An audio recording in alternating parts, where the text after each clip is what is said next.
Welcome to the World Unknown podcast.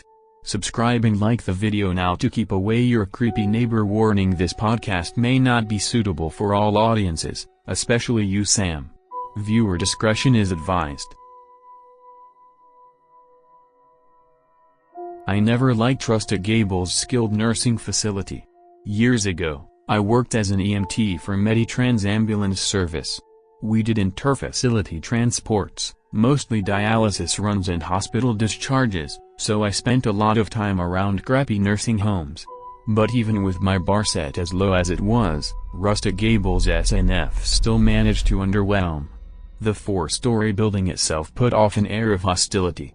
Near 6th and Alvarado, in the slummy corner of Westlake, Rustic Gables SNIFF sat like a diseased tooth, a squat, square, filthy white structure jutting out of a narrow, uneven parking lot surrounded by a 14-foot fence.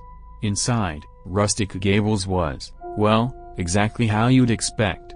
The residents were crammed 4 to a 2-small room. Every August, half the ancient window air units broke down. Their 1.5-star rating was on display over the reception desk, and I'm pretty sure they only managed the extra half-star because someone knew how to BS the inspector. The faceless healthcare conglomerate that owned the place had bought the property from a bank auction. I'd never leave anyone I loved at Rustic Gables SNIFF. Rustic Gables burned through nurses like cheap cigarettes. It seemed like every time I approached a nursing station, I was greeted by a different young woman in stained scrubs. Meanwhile, my partner and I would run into ex-Rustic Gables employees everywhere we went: dialysis centers, hospitals, other SNFs. It was rumored that Rustic Gables was haunted.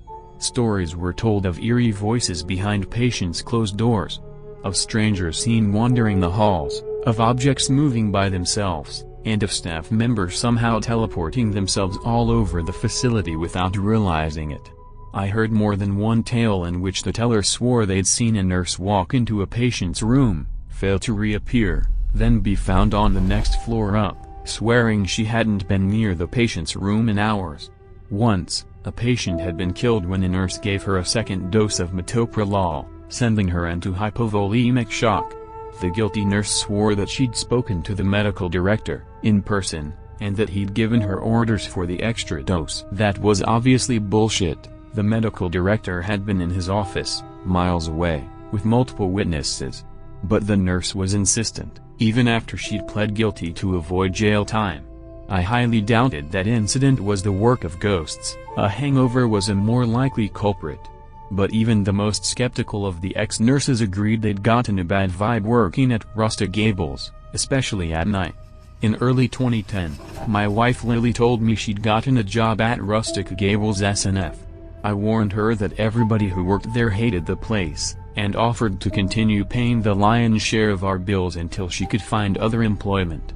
"You want me to say fuck you to a full-time nursing job with benefits?" she snapped, squishing her mouth into a pissy little bow. "I'm sick of working at Subway. Do you honestly think anyone else is going to offer me anything with no experience?" She had me there. The oversaturated medical job market of Los Angeles was a tough spot for a recently graduated licensed vocational nurse, especially in the middle of a recession. "I get it," I told her. "But I'm making enough money now. And I don't think you're going to like Rustic Gables much. People say it's haunted, and you hate horror." Lily flashed me a condescending, pursed-lip smile. She knew I hated that smile. She was a tiny girl, my wife, barely 5 feet tall and maybe 100 pounds soaking wet. Her eyes were opal-shaped and deep-set in her square face. She had long, dark, silky hair. A clump of it fell over an eye. "But you're not making enough money, Cyrus," she chirped, as though I were a retarded kindergartner. "And I'd rather hang out with Casper the Friendly Ghost than ask my dad for money." Again. I closed my eyes and counted to 10. She was baiting me. Her parents didn't like me much, because I didn't have a college degree and my parents were alcoholic white trash. And her father had loaned us money twice in the last year. Once the previous January, when we signed the lease and had to cough up first and deposit for our microscopic Koreatown 1-bedroom, and once in August, when my car broke down. "Fine, Lil," I said through clenched teeth. Do what you want. With that, I went to shower and get ready for bed. Our marriage was doomed. We both knew it, but neither of us had the balls to give that final nail in the coffin the mighty whack it needed. Lily took the job. A couple days later, during her second training shift, my partner Rivera and I were sent to Rustic Gables to pick up a patient. A patient who, of course, lived on the first floor, where Lily was stationed. Our patient was a bed-confined octogenarian going to St. Vincent for a G-tube placement. It should have been a quick, drama-free call, but the nurses didn't have the paperwork done yet. Lily was being a complete asshole about it, hanging over the shoulder of the charged nurse, smiling her noxious pursed lip smile as her new friend berated us over the pickup time, as though it were our fault they didn't have their shit together. Rivera went to the ambulance to charge his phone. I'd grit my teeth so hard my skull hurt, and a half glance at Lily's haughty profile was enough to propel bolts of pain up my jaw. For the sake of professionalism, and my sanity, I walked away. I wandered to the mismatched front lobby, and there I found a shriveled old woman with dyed orange hair, curled up on a stained couch. A nasal cannula dangled from her face, attached to an oxygen canister on the back of a rickety wheelchair. Her eyes snapped open. When she saw me, her face fell. "How are you, ma'am?" I asked sweetly. "Do you need help?" She mumbled something, her voice weak. I hunched beside her and asked her to repeat what she'd said. "I'm waiting for Scott." I looked around. "Is Scott your nurse? I can find him, if you want." She shook her head sadly. "He comes here, at night. He talks to me. I've gotta stay here or I won't see him." I breathed in, and found that the lobby had a weird smell to it. Kind of rotten, but kind of sweet, like the funk that filled our station when the shared fridge was opened. The orange-haired lady didn't seem bothered by it, but I was relieved to see Rivera around the corner, paperwork in hand. "I came home after Lily," she pretended to be asleep. The next morning, she was gone before I woke up. Perfect situation, I thought. Now we never have to talk. A couple weeks later, my company picked up another dialysis patient out of Rustic Gables SNF. Soon, Rivera and I were sent to get him. On the way in, I spotted the same orange-haired woman, on the same stained couch, still waiting for Scott. The new dialysis patient, let's call him Herbert Smith, was 79 and not doing well. He was bedbound due to the lingering effects of a stroke, half-blind, and atrophied. He looked in my general direction when I called his name, but responded to all further inquiries with incomprehensible muttering. His room, happily, was on the 3rd floor, which put a whole story between me and Lily. We got him loaded in the ambulance, and after a set of vitals I took advantage of the 15-minute drive to Western Dialysis to finish some paperwork. Herbert Smith stared mindlessly ahead, seemingly unaware of my presence. Then, he mumbled something. I looked up from my writing. "What's that, Herbert?" I asked loudly. "The one-legged man talks to me," he repeated. I leaned in. "Who talks to you, Herbert?" "The Oriental man. The man with one leg. He comes into my room at night." Herbert's milky eyes were unfocused, staring vacuously into some point between the road and the ceiling of the ambulance. "The Oriental man, huh?" I pressed indulgently. "He's angry with me," Herbert continued, speaking to oblivion. "He knows I left him. I wish he'd go away." That night, I came home to every light in the apartment on and Lily in the kitchen, making a cup of tea. This was a surprise, as she'd gotten into the habit of feigning sleep. On the rare occasion she'd exchanged a few words with me, she'd done so with a constipated pout, as though my presence was physically painful. "You're still awake, Lil?" I asked without thinking. I immediately realized the stupidity of the question, and braced for the sarcastic answer. But the nasty remark didn't come. "Yeah," Lily replied nonchalantly. "I have a headache." She looked at me. For the first time in a while, I didn't see contempt in her eyes. I realized, all of a sudden, that I no longer remembered how to act around Lily without picking a fight or continuing one. Then I thought of something. "Lily," I asked, "the old woman who's always on the chair by the door, with the bright orange hair and the oxygen. Who is she?" Lily frowned. "Her name's Greta," "She's in my station. She's pretty far gone. I talked to her," I said. "She said she was waiting for Scott." "Oh, I know." Lily shook her head. "Scott's not coming. He was Greta's son. He died of cancer 5 years ago." There are pictures of him all around her room. This piece of information jolted me. I remembered the look in Greta's eyes when I'd woken her, pure happiness, then immediate disappointment when she realized I was not, in fact, her long-deceased child. Poor old bird. Dementia's a bitch. I'd thought that night was a fluke, as far as my and Lily's relationship was concerned. Lily, tired and in pain, hadn't had the energy to antagonize me. But the next night, I came home to her awake, again, and decidedly unantagonistic. And the next, and the next. One night, I came home to find her huddled on the couch, shaking, the glow from the muted TV illuminating her tears. My first impulse was to run. I'd long forgotten how to comfort Lily. But I'm not an impulsive person. What came next was the first honest conversation we'd had in months. Lily had been on edge for weeks. Work was the problem. Her shifts at Rustic Gables had become both physically and mentally unbearable, for reasons she couldn't justify to herself, let alone anybody else. Just as soon as I walk in, my chest tightens up and I start feeling weak," she said. "I'm scared of something, but I don't know what it is. And whenever I'm alone, I hear things. Little noises behind me. But when I turn, there's nothing there." I reiterated that she could leave, that I'd pay the bills, and that I'd known other nurses who'd left because the place was too creepy. But Lily shook her head decisively. She wasn't batshit. And if she quit after working at Rustic Gables for barely a month, she'd appear flaky. The next day was Herbert Smith's dialysis day, and Rivera and I were the crew sent to pick him up. The young nurse on duty told me he was being showered. We'd have to wait a few minutes. I considered going to find Lily. Then I was drawn to a feature of Herbert Smith's room I hadn't noticed. There was a bulletin board on the wall parallel to his bed, and someone had pinned up several old newspaper clippings. I looked closer. Herbert had been a medic during the Korean War. One article, titled "Wounded Hero Welcomed Home," described his commendable service.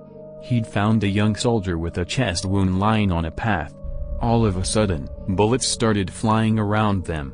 He pulled the soldier into a ditch, patched him up, and waited with him until they were found by an American platoon. While Herbert was hailed as a hero, he had regrets about the incident. He'd seen another man, a Korean villager, lying on the ground with a nasty wound in his leg. The man was writhing, but too weak to remove himself from danger. Herbert had been conflicted. But he could still hear gunshots and, following protocol, he stayed put. By the time help arrived, the Korean man had died. The article included pictures taken by a soldier in the platoon. In one of them, you could just make out the face of the dead Korean in the background. I remembered Herbert's comments about the Oriental man with one leg, the one who he hadn't gone back for. As long as I'd known him, Herbert hadn't looked great. But I was surprised at just how severely his health had deteriorated. His atrophied limbs had become skeletal, his skin was translucent, and he'd lost hair. His cloudy eyes didn't even flicker as we lifted him from his bed to the gurney. I drove that day. Rivera sat in the back with Herbert. As we wheeled the old man in, I asked Rivera if he'd said anything strange in the back. Rivera gave me a weird look. He wasn't aware Herbert could speak at all. Herbert was completely unresponsive as we placed him in his dialysis chair. He slumped to one side. We propped him up with a pillow. While Rivera chased a tech for a signature, I wrapped the blood pressure cuff attached to the dialysis machine around Herbert's arm. Before I knew what was happening, Herbert Smith was clutching my bicep. I jumped. The old man kept hold, his grip stronger than his spindly fingers should have allowed. His milky white eyes bored into mine. The Oriental man says he's going to take me with him. I wrenched my arm out of his grasp. Herbert went limp and flopped over. I called his name, but his ashen face drooped dumbly and his liquid eyes were dull. Whoever had spoken to me was logged off, signed out, no longer in the building.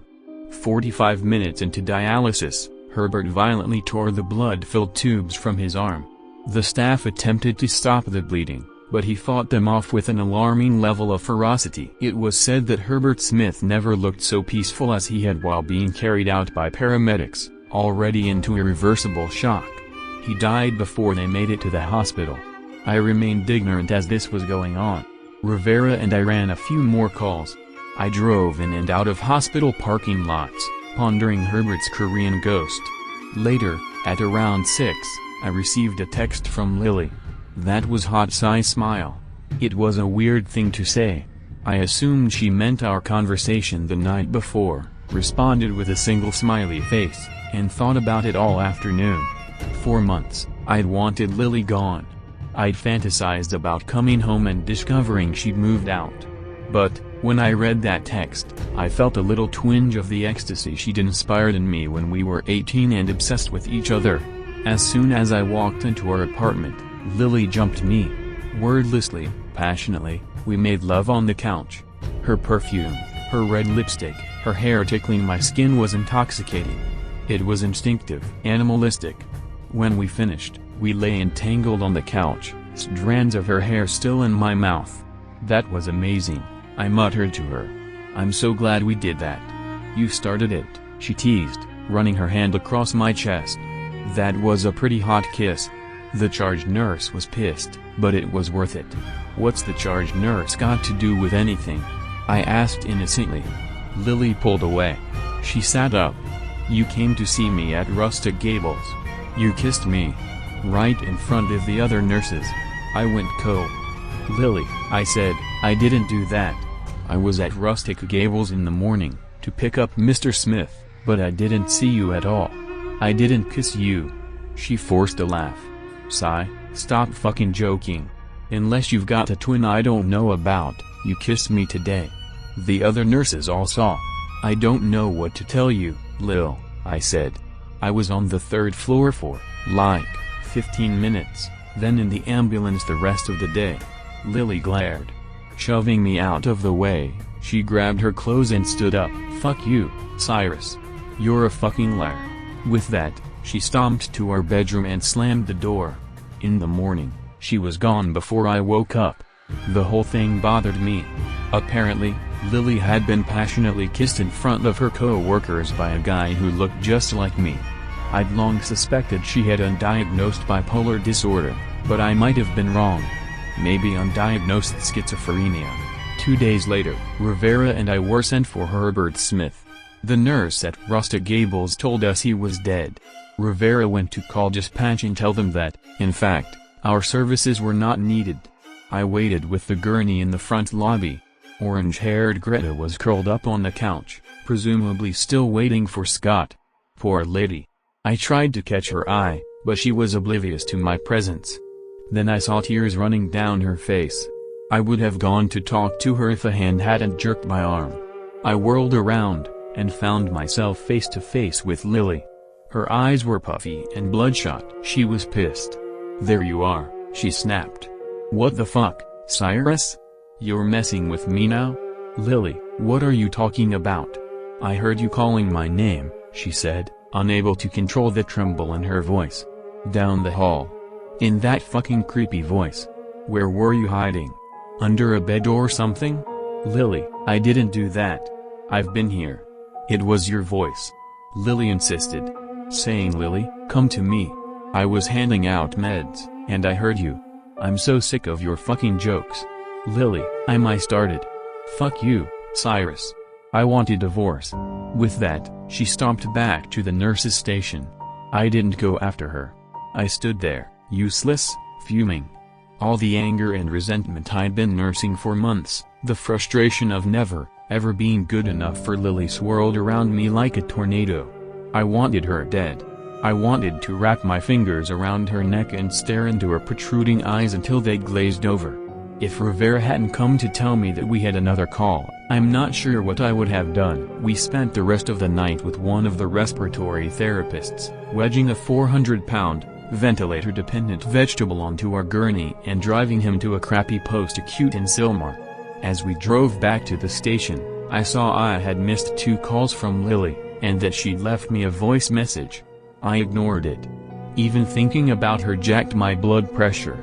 Lily didn't come home that night, and I was relieved. The next morning, I was dismayed to see the address of Rustic Gables flash across our pager. We were picking up a psych patient. An old lady with dementia wigging out, going to the Broadman psychiatric ward. The name of the patient, Greta. The orange-haired lady in the lobby, always waiting for Scott. It started a little after midnight, the charge nurse told me. All of a sudden, she was screaming and crying. I'd never heard anything like it. Just this anguished, otherworldly wailing. Had she had any change in medications recently? I asked. The nurse shook her head. Her son, Scott, died about 5 years ago. She was very devoted to him, and she'd been telling some of the nurses that he comes and sees her at night. I nodded sympathetically. Anyways, the nurse continued, last night, she kept on screaming Scott's name over and over. We got her into bed and gave her a sleeping pill, but it didn't take. She woke up around 3, dragged herself out of bed and into the hallway. We found her pawing at the door of a storage closet. They had Greta restrained to the bed, unnecessarily so, I thought, as whatever sedative they'd given her had reduced her to a near comatose state. We moved her onto the gurney without issue. But in the back of the ambulance, she squirmed around and opened her eyes. She threw a languid look my direction. So, Greta, I said kindly, hoping my voice would keep her quiet, how are you doing today? Have the nurses been treating you good? Scott came to me, she said emotionlessly. The words hit me like a punch. Let's not talk about Scott, okay? He was burning, Greta continued, as though she hadn't heard me. His face was melting. He was screaming in pain. Tears welled in her eyes. Then it wasn't Scott anymore. It was this monster. This demon. And he told me that's what Scott looked like in hell. She sobbed. I might have said something comforting. If I did, it had no effect. I don't remember. In that moment, at that moment, I had never been more disturbed in my entire life. Greta didn't speak again. She just cried, tears and snot collecting in her wrinkles. She cried all the way to Broadman, and kept on crying as we waited for her room to be ready. We heard her moans as we pulled our gurney down the 6th floor hall, until the elevator doors closed. Lily didn't come home that night. Days passed. I was given no clue as to her whereabouts. I called a few times, but her phone was off. I should have been concerned that she left so much of her stuff in the apartment. But she had her ID and bank cards, she had plenty of scrubs stowed at her parents' house in Rosemead, and I assumed no one in her family was fond enough of me to call. Finally, a week later, Rivera and I were sent back to Rustic Gables. I don't remember who or what we were supposed to pick up. We were walking through the little lobby, noticing Greta's absence, when I felt hands around my waist. Tiny, perfectly manicured hands. Lily stood behind me, looking happier than she had in a year. Rivera shook his head playfully and told me he'd meet me on the 2nd floor. When he was gone, Lily took me by the hand and led me away. Towards the back door, which was only ever used by nurses sneaking a smoke.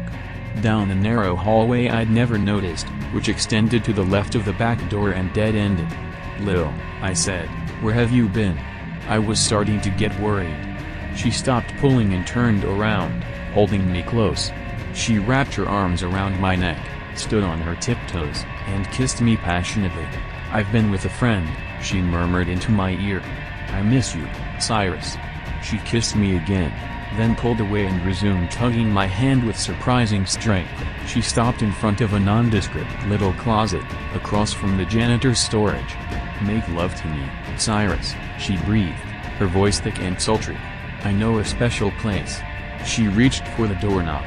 As soon as she let go of my hand, my senses came crashing back down to earth. Lil, I said kindly, I've got to pick up a patient. Come home tonight. We'll talk then. She gazed into my eyes with a come-hither smile. For some reason, this freaked me out. Maybe because her mouth seemed to extend a little too far into her cheeks. Or maybe because, in the 6 years we'd been a couple, Lily had never once used the phrase make love to me. One way or another, my weird radar blipped, and with one more come home tonight, Lil I escaped to the elevator. Cyrus. Lily called after me. I didn't turn around. On the second floor, I found Rivera talking to a squat Korean woman I recognized as the first floor head nurse, Lily's supervisor. The nurse glared when she saw me. "Hey you," she said gruffly, "you're Lily's husband, right?" I nodded, inviting the catty comment. "Where has your wife been?" she asked. "Her phone's dead, she hasn't shown up for work in a week." She's here," I said. "She's downstairs. I just talked to her." The nurse shook her head. "Well, I haven't seen her all day, and I just left the desk 5 minutes ago. She hasn't clocked in since the 12th. I was confused. I told the nurse something, then ran down the stairs to the first floor, dead set on finding Lily and proving her presence. I'd kissed her, I'd felt her arms around me. So either she was deliberately messing with her boss, or else her boss was crazy. Or I was crazy. No one was at the first floor nurse's desk. I paced the halls, peeking into rooms. Nothing. No Lily. Then I thought of something. She hadn't clocked in since the 12th. The 12th of February. That sounded familiar. I checked my phone. The last missed call from Lily had occurred on the 12th of February. That was the day she chased me down in the lobby, accused me of calling her name in a creepy voice, demanded a divorce. I saw the voicemail icon, and recalled she had left me a message that day. I dialed my voicemail, deleted a few messages, and then I heard my wife's voice. Her sobbing, panicked, terrified voice. "Cyrus." She breathed. "Cyrus, I know you're not here, but I keep on hearing your voice. And I saw you again. But it wasn't you, because your face was all blurry. Then you walked into the closet and disappeared. Is this a joke? Please fucking tell me this is a," she gasped, and I heard the phone drop. Then a muffled male voice. A voice that sounded terrifyingly familiar, saying something like "found you." Then I heard another voice. My wife's voice. Calling my name. But it wasn't coming from my phone. "Cyrus. Cyrus." I followed the voice. It was coming from the back entrance, from the direction of the closet Lily had tried to drag me into.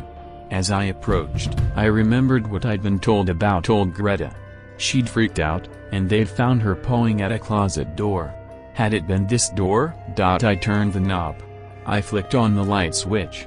I found myself staring at a tiny, dusty storage room seemingly used as a dumping ground for cardboard boxes and broken equipment. The floor was peeling linoleum, and cobwebs hung from 2 cheap metal shelves. A healthy coating of dust told me this room was rarely accessed by the nursing staff. I heard it again. "Cyrus. Cyrus." I did a 360, then was hit with the dizzying realization that the voice was coming from under the floor. Anyone with the IQ of a monkey could tell you I should have bailed. That a disembodied voice calling my name, beneath the floor on the first story of a building, was not a phenomenon I should investigate alone. But, somewhere between my softcore script conversation with Lily and her gut-churning message on my phone, I stopped thinking logically. I looked around. No doors, no stairs, and I knew there wasn't a basement button on the elevators. Then I saw it. Under one of the shelves, a trapdoor. And a small black object. I knelt to look. A Motorola Razr, with a Hello Kitty bauble and a small crack to the bottom left of the screen. Lily's phone. This discovery turbocharged my nervous system. I stood up, grabbed the shelf, and pulled. With a loud boom, the metal structure pivoted. I examined the trapdoor. It was latched and fastened with a dusty, rusted lock. Lily's voice, louder, floated up from below. "Cyrus. Come find me, Cyrus." Using my pocket knife, I easily picked the ancient lock. Then I lifted. I saw darkness. As my eyes adjusted, I saw stairs. Damp, rotting wooden stairs leading down to some sort of cellar. I breathed in and gagged. The musty, earthy smell was overpowering. It was the smell of a wooden shed after the rain, mixed with the smell of a compost heap, mixed with a smell reminiscent of the family of possums that had gotten trapped under my mother's mobile home one December, died, and rotted until spring. "Cyrus." Lily cried again. This time, she sounded agitated. Scared. I took a deep breath, then descended. I proceeded cautiously, cell phone in one hand, pocket knife clutched in the other, step by step. By the pale blue light of my cell screen, I saw the floor was dirt. I made out a dark blotch that must have been a puddle, and I heard faint dripping. The walls were gray cinder block with black designs painted on them. Then, my feeble light fell on a woman with blue scrubs and long black hair. "Lily. Lil." I cried out. "Lily. What the fuck are you doing?" She put her finger to her lips as she approached out of the darkness. Then I was standing on the earthen floor, and she was close. Close enough for me to see that her features weren't right. Her eyes were too small. Her nose was too flat. She took my hands. Her features shifted, blurring in and out of focus. Was it an effect of the light seeping in through the trapdoor? Were my eyes still adjusting? And why had Lily, of all places, chosen and then her mouth was against my mouth? I couldn't eat for 3 days. I felt her warm tongue dissolve in my mouth, turn cold and dead, break into icy chunks that tasted like dust and stringed cabbage and rotting fish, expanding in my throat, choking me. I pulled away, coughing and sputtering and trying to scream. I dropped my phone. As I dry heaved, I heard Lily's laughter. Now it sounded distant. Without thinking, I stood up. My phone had landed in the puddle, creating an inverted spotlight. A body, noose around its neck, hung from the rafters. Immobilized by terror, I was forced to take in every detail. Blue scrubs, feet dangling lifelessly, claw-like hands, plaster still in rigor mortis, long black hair, purple cheeks, open mouth, swollen tongue dripping dark saliva, bloodshot opal eyes protruding like a demented cartoon characters, staring into oblivion. Lily. Dead. Lily. I don't know how long I stared at my dead wife hanging from the ceiling before I felt the hand on my shoulder. Jolted from my traumatized paralysis, I turned around. Illuminated by the light from the open trapdoor, was me. My mirror image stood in front of me. While Lily's doppelganger had flitted in and out of focus, mine was explicitly, grossly exact in every last detail. The little hairs on my unshaved cheeks. The red pimple on my forehead. The scar at the corner of my eye, from when I fell off my bike during one of my second stepfather's drunken rampages. My smile was malicious, triumphant. Then it spoke, in a twisted, modulated mockery of my voice. "Aren't you going to say thank you?" Then it started to melt. I don't remember much after that. I heard my own voice screaming. Whether it was me or my putrefying doppelganger, I don't care to find out. There were more voices, women's screams. Rough hands on me, an arm around my shoulders leading me up, then sunlight, then sirens. Lily had been dead for more than a week. That's what the police officers told me, the second time I was questioned. The types of questions they were asking, I was sure they were going to pin it on me, especially given the nature of my and Lily's relationship. But they didn't. In the end, they ruled her death a suicide. She died by strangulation, though they didn't know how she'd managed it. She must have found the rope already hanging from the rafters. The cellar was 14 feet high. There was no way she'd have been able to climb up and tie it herself. Nor could they find the chair or stool she had jumped off. They didn't know how she had found the basement. None of the nurses knew the dirt-floored cellar even existed. When the healthcare corporation had bought and gutted the place, they'd left the back of the first floor as it was. No attention had been paid to the sad little closet. And no one could explain how she'd gotten down into the basement in the first place. There was only one entrance, the trapdoor. The trapdoor I'd found, locked from the outside. Even with the coroner's report, the cops had trouble pinning down a timeline. Lily had gone missing on the 12th, of that the head nurse was adamant. I insisted I had seen her, alive, on the day her body was found. Rivera backed me up. We weren't alone. Another nurse had had a conversation with Lily on the 15th. She remembered the date because it was the day after Valentine's Day. And a patient claimed he hadn't actually seen Lily, as it had been dark and his eyesight wasn't what it used to be, but had heard her voice singing him to sleep. This one was particularly strange, because the night the old man had allegedly been sung to sleep by Lily was a good 2 weeks after she died, and a week after her decomposing body had been recovered. The cops wrote him off as confused. But I'm not so sure. I left town after Lily's funeral. My father in Bakersfield, with whom I hadn't spoken in years, called out of the blue and invited me to stay with him. When the flashbacks stopped and the memories scarred over, I screwed my head back on and went to paramedic school. I found a job, ran the Baker to Vegas stretch for a few years, then decided to take the next step in my career. I only applied to LA City Fire because it was ultra competitive and I assumed I'd fail the psychiatric exam. When my new hire packet came in the mail, I picked it up off the porch with trembling hands. I wanted to say no.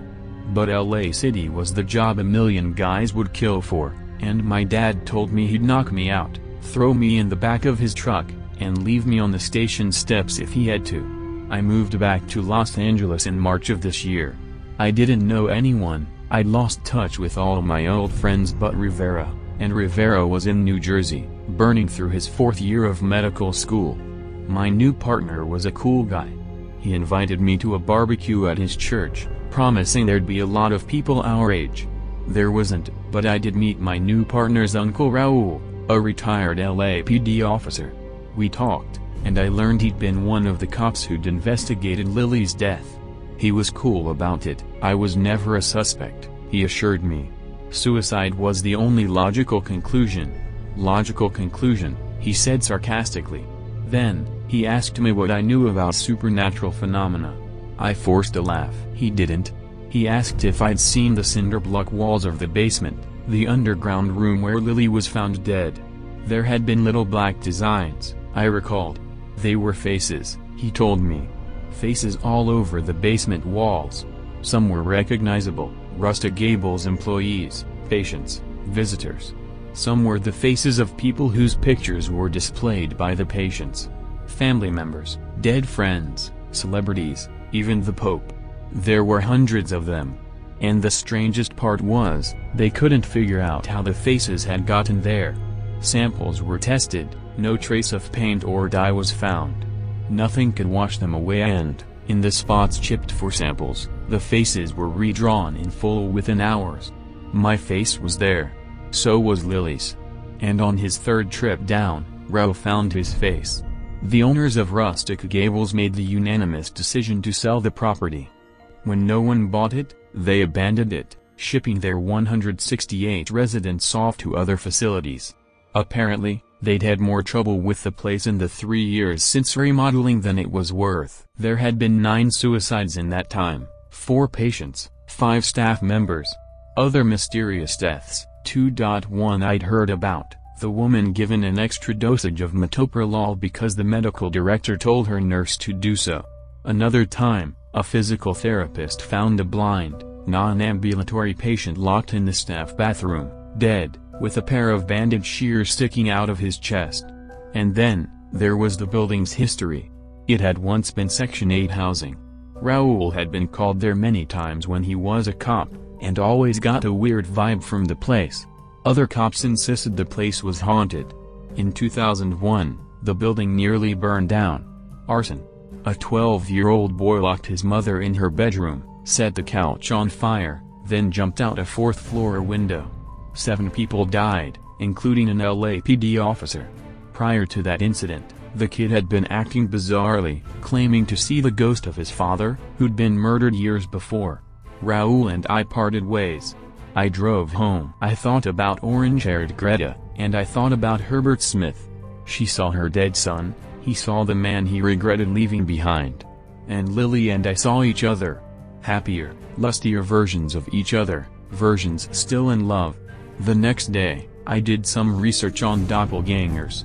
Omens of doom, embodiments of one's dark side, like Jekyll and Hyde. This led me to the shadow of Jungian philosophy. One's shadow is the manifestation of buried, selfish, evil thoughts. The thoughts you are not allowed to think, the thoughts you deny. I thought about what my doppelganger had said, "Aren't you going to say thank you?" Whatever demon or spirit lived in that basement, it collected faces. It could shape-shift, become the spitting image of any human form it saw, and it knew our desires and our regrets. Our fears. It came to Greta as her son, then used Greta's love to drive her mad. It recreated the image Herbert Smith saw in his guilty nightmares. I wanted Lily to love me again, but a part of me wanted her gone forever. It gave me both. I drive by that building sometimes, the former Rustic Gables SNF. The asphalt is cracked now, and the windows are shattered. I wonder if the walls have changed, if there are now more faces, maybe those of transients or addicts who, naively, look to the abandoned structure for shelter. Sometimes I catch something out of the corner of my eye, through a darkened window. Sometimes it looks like a human face staring back at me. But I never let my gaze linger for long. I fear I'll see her face, see my mistakes, relive her death and my inadvertent part in it. And I fear I'll see my own part in it. And I fear I'll see my own part in it. And I fear I'll see my own part in it. And I fear I'll see my own part in it. And I fear I'll see